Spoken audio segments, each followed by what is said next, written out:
आप सभी का आपके अपने YouTube channel super concept classes में स्वागत है। और आज का ये जो वीडियो है ये क्लास 11 के स्टूडेंट्स के लिए बहुत ही इंपॉर्टेंट है। अगर ये वीडियो आपको पसंद आए तो वीडियो को लाइक कर दीजिएगा और जितना हो सके इस वीडियो को ज़्यादा से ज़्यादा शेयर करिए ताकि हर एक स्टूडेंट्स के पास ये वीडियो पहुंच जाए, क्योंकि इस तरह का वीडियो आपको यूट्यूब में देखने को नहीं मिलेगा। तो देखिए आज की इस वीडियो में हम लोग क्या डिस्कस करने वाले हैं। तो आपका क्लास 11 का जो हिंदी इलेक्टिव है यानी कि जो हिंदी ऐच्छिक है, इसमें आपका दो बुक है, एक है आपका अंतरा वन और एक है आपका अंतराल वन। ठीक है, दो बुक है, एक है आपका अंतरा वन और एक है आपका अंतराल वन। और ये जो आपका अंतरा वन है इसका दो पोर्शन है, इसमें दो पार्ट है, एक है आपका गद्य खंड और एक है आपका काव्य खंड। बात को समझ लीजिए, एक है आपका गद्य खंड और एक है आपका काव्य खंड। तो आज के इस वीडियो में मैं आपको गद्य खंड का यहाँ पर जितना भी आपका चैप्टर्स है जो जो आपको नवंबर दिसंबर में पढ़ना है, हर एक चैप्टर्स का यहाँ पर जितना भी एमसीक्यू क्वेश्चंस है, हर एक एमसीक्यू क्वेश्चंस को यहाँ पर डिस्कस करने वाले हैं। बात समझ में आया? गद्य खंड का जितना भी चैप्टर्स आपको नवंबर दिसंबर में पढ़ने हैं, हर एक चैप्टर्स के हम लोग यहाँ पर एमसीक्यू क्वेश्चंस को डिस्कस करने वाले हैं। और ये जो आप लोग देख पा रहे हैं ये हमारा क्या है, हिंदी इलेक्टिव का ये हमारा सिलेबस है। आप देख लीजिए यहाँ पर नवंबर दिसंबर में हमें क्या क्या पढ़ना है और केवल अभी हम लोग यहाँ पर गद्य खंड के ऊपर डिस्कस करने वाले हैं। तो देखिए यहाँ पर आपको मात्र 4 चैप्टर्स पढ़ने हैं। क्या क्या पढ़ना है? एक आपको पढ़ना है चैप्टर नंबर 1 जिसका नाम है ईदगाह, और इसके जो राइटर है, जो लेखक है, जो रचयिता है कौन है? प्रेमचंद है। ठीक है। एक आपको पढ़ना है दोपहर का भोजन, और इसके जो रचयिता है कौन है? अमरकांत है। एक आपको पढ़ना है टॉर्च बेचने वाला, इसके जो लेखक है हरिशंकर परसाई है। और एक आपको पढ़ना है गूंगे, जिसके जो लेखक है क्या है? रांगेय राघव। ठीक है, ये 4 चैप्टर्स आपको पढ़ने हैं। जो आपका किसका है? ये है आपका गद्य खंड का। ये किसका है? ये आपका गद्य खंड का है। ठीक है। और जो काव्य खंड होगा इसके बाद हम लोग अगले लेक्चर्स में इसको डिस्कस करेंगे। जो भी काव्य खंड का जो जो चैप्टर्स बच जाते हैं उसको हम लोग अगले लेक्चर में डिस्कस करेंगे। तो आप लोग वीडियो पर बने रहें, वीडियो आपको जरूर से जरूर पसंद आएगा और इस प्रकार का वीडियो आपको यूट्यूब में कहीं पर भी देखने को नहीं मिलेगा। तो चलिए स्टार्ट करते हैं। और ये जो यहाँ पर ये जो लेखक का जो नाम है इसको आप याद रखिएगा। ईदगाह के लेखक है प्रेमचंद, दोपहर का जो भोजन है इसके लेखक का नाम है अमरकांत, टॉर्च बेचने वाले के जो लेखक है ये है हरिशंकर परसाई, और गूंगे के लेखक का नाम है रांगेय राघव। तो चलिए एक एक करके चैप्टर्स को स्टार्ट करते हैं। सबसे पहले देखते हैं पार्ट 1 जिसका नाम है ईदगाह और लेखक का नाम है प्रेमचंद। तो देखिए यहां पर क्वेश्चंस क्या क्या है। पहला जो क्वेश्चन है क्या है कि प्रेमचंद की सभी कहानियां किस पुस्तक में संग्रहित है? और ये देखिए जैक 2019 में पूछा गया है, हो सके इस साल भी पूछ लिया जाए। तो इसका सही आंसर हो जाएगा ऑप्शन नंबर डी यानी कि मानसरोवर। क्या हो जाएगा? मानसरोवर इसका सही आंसर हो जाएगा। आगे देखिए क्वेश्चन नंबर 2 क्या है कि ईदगाह में किस महत्वपूर्ण त्योहार को आधार बनाकर ग्रामीण मुस्लिम जीवन का सुंदर चित्र प्रस्तुत किया गया है? यहां पर 4 ऑप्शन आपको बताना है कि इसका सही आंसर क्या होगा। देखिए चैप्टर का नाम है ईदगाह, तो जाहिर सी बात यहां पर ईद के बारे में डिस्कस हुआ होगा, तो इसका सही आंसर हो जाएगा ऑप्शन नंबर सी यानी कि ईद हो जाएगा। आगे देखिए क्वेश्चन नंबर 3 क्या है कि हामिद के पिता गत वर्ष किसकी भेंट हो गई? मतलब जो हामिद के जो पिता थे ना उनका जो मृत्यु हो गया था, किस बीमारी के चलते हुआ था आपको बताना है। तो यहां पर इनका जो मृत्यु हुआ था किसके कारण हुआ था? तो हैजे के कारण हुआ था। तो 3 का जो सही आंसर हो जाएगा ऑप्शन नंबर 20 का सही आंसर हो जाएगा। क्लियर है? कोई इशू नहीं है, कोई प्रॉब्लम नहीं है। आगे देखिए क्वेश्चन नंबर 4 क्या है कि ईदगाह कहानी के प्रमुख पात्र हामिद की दादी का नाम क्या है? देखिए यहां पर ये जो हामिद का जो दादी है ना इनका नाम आपको बताना है। और ये जो ईदगाह कहानी है इसका जो मेन कैरेक्टर है, जो प्रमुख पात्र है कौन है? हामिद है। और इनके दादी का नाम क्या है आपको बताना है। तो 4 का जो सही आंसर हो जाएगा ऑप्शन नंबर डी यानी कि अमीना। इनके दादी का नाम क्या था? अमीना था। ठीक है, 4 का क्या हो जाएगा? ऑप्शन नंबर डी यहां पर आपका सही हो जाएगा। आगे देखिए अगला क्वेश्चन क्या है, क्वेश्चन नंबर 5 कि हामिद की दादी अमीना ईदगाह मेले के लिए कितने पैसे हामिद को देते हैं? देखिए जो हामिद की दादी है ना वो ईदगाह मेले ईदगाह मेले के लिए क्या करते हैं? हामिद को पैसे देते हैं। कितने पैसे देते हैं आपको बताने हैं यहाँ पर। तो 5 का सही आंसर हो जाएगा ऑप्शन नंबर सी यानी कि 3 पैसे देते हैं। कितने देते हैं? 3 पैसे। देखिए पहले के टाइम में 3 पैसा बहुत ही ज्यादा होता था। अभी अगर आपको 300 रुपया भी देगा ना तब भी आपका पेट नहीं भरेगा, लेकिन पहले के टाइम में 300 पैसे बहुत ही ज्यादा होता था। तो 5 का जो सही आंसर हो जाएगा क्या हो जाएगा? ऑप्शन नंबर सी हो जाएगा। आगे देखिए अगला क्वेश्चन क्या है, क्वेश्चन नंबर 6 यहाँ पर ईदगाह के मेले से सभी बच्चे मिठाइयां और खिलौने खरीद रहे थे, पर हामिद ने अपने 3 पैसे से क्या खरीदा? देखिए जो भी बच्चे थे, हामिद के जो भी दोस्त थे, उन लोग क्या खरीद रहे थे? मिठाइयाँ खरीद रहे थे, खिलौने खरीद रहे थे, लेकिन हामिद ने 3 पैसे से क्या खरीदा था आपको बताना है। तो 6 का जो सही आंसर हो जाएगा ऑप्शन नंबर ए यानी कि चिमटा खरीदा था। क्या खरीदा था? चिमटा खरीदा था। आगे देखिए अगला क्वेश्चन क्या है, क्वेश्चन नंबर 7 कि ईदगाह है, ईदगाह क्या है आपका? नाटक है, कहानी है, निबंध है या फिर उपन्यास है, क्या है आपको बताना है। तो 7 का सही आंसर हो जाएगा ऑप्शन नंबर बी, यानी कि यह एक कहानी है। क्या है? ईदगाह जो है, ईदगाह एक कहानी है। क्वेश्चन नंबर 8 क्या है, देखिए कि ईदगाह कहानी में किसका चरित्र यह व्यक्त करता है कि अभाव उम्र से पहले बच्चों में कैसे बड़ों जैसी समझदारी पैदा कर देता है। तो देखिए क्वेश्चन नंबर 8 का जो आपका सही आंसर हो जाएगा क्या हो जाएगा? ऑप्शन नंबर ए, यानी कि हामिद। ठीक है, क्योंकि देखिए हामिद जो होता है क्या होता है, देखिए मेले में हर एक बच्चे क्या करते हैं, मिठाइयाँ खिलौने खरीदते हैं, लेकिन ये क्या खरीदते हैं? चिमटा खरीदते हैं। आप कहानी को पढ़िएगा और आपको अच्छे तरीके से समझ में आएगा। देखिए क्वेश्चन नंबर 9 क्या है कि माँ बाप मर जाने के कारण हामिद की परवरिश कौन करता है। देखिए हामिद जो है ना, यहाँ पर ये जो कहानी में इनके माता पिता का डेथ हो जाता है, मर जाते हैं, तो इनके बाद इनका जो पालन पोषण करते हैं कौन करते हैं? तो जाहिर सी बात इनके दादी करेंगे। ठीक है, क्योंकि यहाँ पर इनके दादी के बारे में डिस्कस हो रहा है। तो 9 का जो सही आंसर हो जाएगा ऑप्शन नंबर सी, यानी कि दादी इसका सही आंसर हो जाएगा। क्वेश्चन नंबर 10 क्या है कि ईदगाह कहानी के पात्र हामिद के पिता का नाम क्या था। यहाँ पर आपको बताने हैं कि हामिद के जो पिता थे, इनके पिता का नाम क्या था। तो 10 का जो सही आंसर हो जाएगा ऑप्शन नंबर ए, यानी कि आबिद। इनके पिता का नाम क्या था? आबिद था।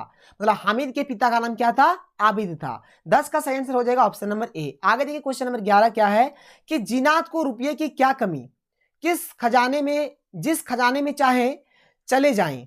ईदगाह कहानी में यह बाइक किसने कहा है। देखिए ये जो बाइक क्या, देखिए क्या होता है, जीन जो होते हैं, आप सभी को पता होगा, अगर आपने अलादीन सीरियल देखा होगा तो उसमें एक जीन होता है। ठीक है, जिसको जीनी बोलते हैं, जो एक मतलब क्या होता है, एक मतलब दीपक के अंदर होता है, जब उसको रगड़ा जाता है तो जीन निकलता है। तो वही चीज बोला जा रहा है कि जीन को पैसे की क्या कमी है, जिस खजाने में वो चाहेगा वहां से वो पैसा निकाल सकता है। तो ये जो कथन, ये जो बाइक है, किसने कहा था? तो 11 का जो आपका सही आंसर हो जाएगा ऑप्शन नंबर बी। ठीक है, कौन कहा था? मोहसिन ने कहा था ये बाइक। ठीक है, मोहसिन, क्या? मोहसिन इसका सही आंसर हो जाएगा ऑप्शन नंबर बी, यानी कि मोहसिन इसका सही आंसर हो जाएगा। आगे देखिए अगला क्वेश्चन क्या है, क्वेश्चन नंबर 12 कि बचपन में बड़ों जैसी समझदारी हामिद में किस कारण से पैदा हो जाती है, आपको बताना है। देखिए एक्चुअल में क्या होता है, उनके जो माता पिता होते हैं मतलब बहुत ही जल्दी मतलब डेथ कर जाते हैं, फिर उनका जो परवरिश करते हैं उनके दादी क्या करते हैं, तो जाहिर सी बात है अभाव हुआ होगा। तो 12 का सही आंसर क्या हो जाएगा? ऑप्शन नंबर बी, यानी कि अभाव के कारण। अभाव के कारण क्या होता है, उनका जो समझदारी होता है, बच्चा तो एकदम छोटा रहता है लेकिन उनका जो दिमाग चलता है एकदम बड़ों जैसा चलता है। आगे देखिए क्वेश्चन नंबर 13 क्या है कि प्रेमचंद का मूल नाम क्या था। यहाँ पर आपको बताना है कि प्रेमचंद का जो मूल नाम था क्या था। तो 13 का जो सही आंसर हो जाएगा ऑप्शन नंबर ए इसका सही हो जाएगा, धनपत राय इसका सही हो जाएगा। ठीक है, और देखिए यहाँ पर एक क्वेश्चन बहुत ही ज्यादा वायरल है, जो मॉडल सेट में बार बार पूछा जा रहा है कि जो प्रेमचंद है ना, जो आपका प्रेमचंद है, वो उर्दू में किस नाम से लिखा करते थे। उर्दू में किस नाम से लिखा करते थे आपको बताना है, और ये क्वेश्चन बहुत ही ज्यादा वायरल है। तो किस नाम से लिखा करते थे प्रेमचंद उर्दू में, इसका आंसर आप लोग कॉमेंट सेक्शन में कॉमेंट करके दीजिए। ठीक है, इसका आंसर क्या करें आप लोग कॉमेंट सेक्शन में कॉमेंट करके दीजिए कि प्रेमचंद उर्दू में किस नाम से मतलब अपना नाम लिखा करते थे। ये क्वेश्चन बहुत ही ज्यादा वायरल है, आप देख सकते हैं, क्योंकि मॉडल पेपर में ये क्वेश्चन बार बार पूछा गया है। ठीक है, खैर कोई दिक्कत नहीं, चलिए आगे बढ़ते हैं। तो देखिए चैप्टर नंबर जो 2 है इसका नाम है दोपहर का भोजन, और इसके जो लेखक है, लेखक का नाम है अमरकांत, याद रखिएगा। ठीक है, दोपहर का जो भोजन है इसके रचयिता कौन है? तो अमरकांत जी है। ठीक है, आगे देखिए यहाँ पर क्वेश्चंस क्या क्या दिए गए हैं। यहाँ पर जो पहला क्वेश्चन है क्या है कि दोपहर का जो भोजन है साहित्य की किस विधा की रचना है। मतलब दोपहर का भोजन आपका क्या है? नाटक है, निबंध है, कहानी है या फिर लेख है। तो इसका सही आंसर हो जाएगा ऑप्शन नंबर सी, यानी कि ये क्या है? ये कहानी है। ठीक है, इसका सही आंसर क्या हो जाएगा? ऑप्शन नंबर सी, यानी कि कहानी। क्वेश्चन नंबर 2 क्या है कि दोपहर का भोजन कहानी का कौन सा पात्र गरीबी के एहसास को मुखर नहीं होने देता और उसकी आंच से अपने परिवार को बचाए रखता है। तो इसका सही आंसर हो जाएगा सिद्धेश्वरी। क्या हो जाएगा? सिद्धेश्वरी। 2 का सही आंसर हो जाएगा ऑप्शन नंबर ए। आगे देखिए क्वेश्चन नंबर 3 क्या है कि सिद्धेश्वरी का जो मंझला लड़का मोहन है किसका प्राइवेट इम्तिहान देने का तैयारी कर रहा था। तो वह हाई स्कूल का तैयारी कर रहा था। ठीक है, तो 3 का जो सही आंसर हो जाएगा क्या हो जाएगा? ऑप्शन नंबर बी, यानी कि हाई स्कूल इसका सही आंसर हो जाएगा। और मोहन जो है ये सिद्धेश्वरी का मंझला लड़का है। और यहाँ पर क्वेश्चन नंबर 4 में पूछा गया कि दोपहर का भोजन कहानी के मुख्य मात्र नहीं होगा, यहाँ पर पात्र होगा। ठीक है, तो दोपहर का भोजन कहानी के मुख्य पात्र सिद्धेश्वरी के छोटे लड़के का नाम क्या है। तो इसका जो छोटा लड़का है, छोटा लड़के का नाम क्या था? प्रमोद था। और जो मंझला लड़का था इसका नाम था मोहन। ठीक है, तो छोटे लड़का का नाम क्या था बाबू? याद रखिएगा। 4 का सही आंसर हो जाएगा यहाँ पर ऑप्शन नंबर डी, यानी कि प्रमोद। क्वेश्चन नंबर 5 क्या है कि सिद्धेश्वरी हाय राम कहकर जमीन पर क्यों लेट गई। जो सिद्धेश्वरी है ये हाय राम कहकर जमीन पर लेट जाती है, क्यों लेट जाती है? तो देखिए इसका सही आंसर हो जाएगा ऑप्शन नंबर सी, क्योंकि यहाँ पर खाली पेट पानी कलेजे में लगने के कारण, वो खाली पेट पानी पी रही थी, जिसके चलते क्या होता है, पानी कलेजे में लग जाता है, और जिसके कारण वो क्या करता है, हाय राम कहकर जमीन पर लेट जाती है। तो 5 का क्या हो जाएगा यहाँ पर आपका सही आंसर हो जाएगा ऑप्शन नंबर सी। आगे देखिए अगला क्वेश्चन क्या है, क्वेश्चन नंबर 6 कि घर में मक्खियों का भिनभिनाना पंक्ति से घर की कैसी अवस्था का संकेत मिलता है? तो 6 का जो सही आंसर हो जाएगा ऑप्शन नंबर बी, यानी कि दरिद्रता का, मतलब गरीबी का। ठीक है, और ये क्वेश्चन 2019 में पूछा गया है जैक बोर्ड में, तो हो सके ये क्वेश्चन आपका इंपॉर्टेंट हो सकता है, इसको आप अच्छे तरीके से कर लीजिए। क्वेश्चन नंबर 7 क्या है कि दोपहर का भोजन के लेखक कौन है? तो मैंने आपको अभी बताया कौन है, तो अमरकांत जी है। तो 7 का सही आंसर हो जाएगा ऑप्शन नंबर ए। आगे देखिए क्वेश्चन नंबर 8 क्या है कि दोपहर का भोजन मूलतः किस वर्ग की कहानी है? तो ये क्या है, किस वर्ग की कहानी आपको बताना है, तो 8 का सही आंसर हो जाएगा ऑप्शन नंबर सी, यानी कि निम्न मध्य वर्ग का कहानी है। ठीक है, तो 8 का क्या हो जाएगा यहाँ पर सी हो जाएगा सही। क्वेश्चन नंबर 9 क्या है कि सिद्धेश्वरी का बड़ा लड़का, देखिए बड़ा लड़का का नाम है रामचंद्र, स्थानीय दैनिक समाचार पत्र में क्या काम सीख रहा था? क्या काम सीख रहा था आपको बताना है। तो 9 का जो सही आंसर हो जाएगा ऑप्शन नंबर बी, यानी कि प्रूफ रीडिंग का। किसका? प्रूफ रीडिंग का काम सीख रहा था। देखिए यहाँ पर मैंने आपको बता दिया इनके मंझले लड़के का नाम, इनके छोटे लड़के का नाम, और बड़ा लड़का का नाम हो गया रामचंद्र। आगे देखिए क्वेश्चन नंबर 10 क्या है कि दोपहर का भोजन कहानी के मुख्य पात्र सिद्धेश्वरी के पति का क्या नाम था? देखिए जो सिद्धेश्वरी है इनके हस्बैंड का यानी कि पति का नाम क्या था आपको बताना है। तो 10 का जो सही आंसर हो जाएगा ऑप्शन नंबर ए, यानी कि मुंशी चंद्रिका प्रसाद। इनके जो हस्बैंड का नाम क्या था? मुंशी चंद्रिका प्रसाद। क्वेश्चन नंबर 11 क्या है कि मालूम होता है अब बारिश नहीं होगी, यह बात मुंशी जी से किसने कही है? ठीक है, और ये क्वेश्चन भी इंपॉर्टेंट है। तो 11 का जो आपका सही आंसर हो जाएगा ऑप्शन नंबर सी, यानी कि सिद्धेश्वरी जी कहा करते हैं। क्वेश्चन नंबर 12 क्या है कि विभाग की कलरकी से किनकी छंटनी हुई है? देखिए ये भी 2019 में पूछा गया है, जो कि इंपॉर्टेंट क्वेश्चन है। तो 12 का जो आपका सही आंसर हो जाएगा ऑप्शन नंबर ए, यानी कि मुंशी चंद्रिका प्रसाद का छंटनी हुआ है। ठीक है, मतलब उसको छांट दिया गया है। क्वेश्चन नंबर 13 क्या है कि दोपहर का भोजन कहानी में महिला पात्र का नाम है? 2020 में पूछा गया है, देख लीजिए, बहुत ही अच्छा क्वेश्चन है। 13 का सही आंसर हो जाएगा ऑप्शन नंबर बी, यानी कि सिद्धेश्वरी। ये जो सिद्धेश्वरी है यही यहाँ पर क्या है, महिला पात्र है, मतलब महिला कैरेक्टर है। ठीक है, आगे देखिए यहाँ से हमारा क्या होता है, अगला चैप्टर स्टार्ट हो जाता है जिसका नाम है टॉर्च बेचने वाले, और इनके जो लेखक है, क्या नाम है लेखक का? हरिशंकर परसाई। ठीक है, देखिए यहाँ पर पहला क्वेश्चन क्या है कि टॉर्च बेचने वाले किस शैली की रचना है, मतलब ये क्या है आपका? ठीक है, किस शैली की रचना था आपको बताना है। इसका सही आंसर हो जाएगा ऑप्शन नंबर ए, यानी कि व्यंग्यात्मक, इसका सही आंसर हो जाएगा। क्वेश्चन नंबर 2 क्या है कि टॉर्च बेचने वाले में टॉर्च के प्रतीक के माध्यम से लेखक ने किस पर प्रहार किया है? तो किस पर प्रहार किया है? तो यहाँ पर देखिए, यहाँ पर ये जो बी ऑप्शन है और ये जो सी ऑप्शन है ये आपका सही होगा। एक्चुअल में 2 का जो सही आंसर हो जाएगा ऑप्शन नंबर डी, इसका सही हो जाएगा। ठीक है, यानी कि बी और सी, यानी क्या क्या है देखिए यहाँ पर कि आस्थाओं के बाजारीकरण पर और धार्मिक पाखंड पर। तो 2 का सही आंसर हो जाएगा ऑप्शन नंबर डी, यानी कि बी और सी दोनों सही है। आगे देखिए अगला क्वेश्चन क्या है, क्वेश्चन नंबर 3 कि टॉर्च बेचने वाले पाठ के लेखक कौन है? अभी मैंने आपको बताया कौन है, हरिशंकर परसाई है। तो 3 का सही आंसर हो जाएगा option number B. Question number 4 क्या है कि टॉर्च बेचने वाले व्यंग रचना में चौराहे पर टॉर्च बेचने वाला किस ब्रांड की टॉर्च बेचता था? देखिए यहाँ पर टॉर्च का ब्रांड है इस कहानी में। तो जो टॉर्च का जो ब्रांड था क्या था, यहाँ पर आपको बताना है। तो ये सूरज छाप था, ये जो टॉर्च था इसका ब्रांड क्या था? सूरज छाप। देखिए अगला क्वेश्चन, क्वेश्चन नंबर 5 क्या है कि टॉर्च बेचने वाले रचना में कितने मित्रों की व्यापारिक प्रक्रिया के द्वारा व्यंग किया गया है? तो 5 का जो सही आंसर हो जाएगा ऑप्शन नंबर ए, यानी कि 2 व्यापारियों का यहाँ पर व्यंग निहित है।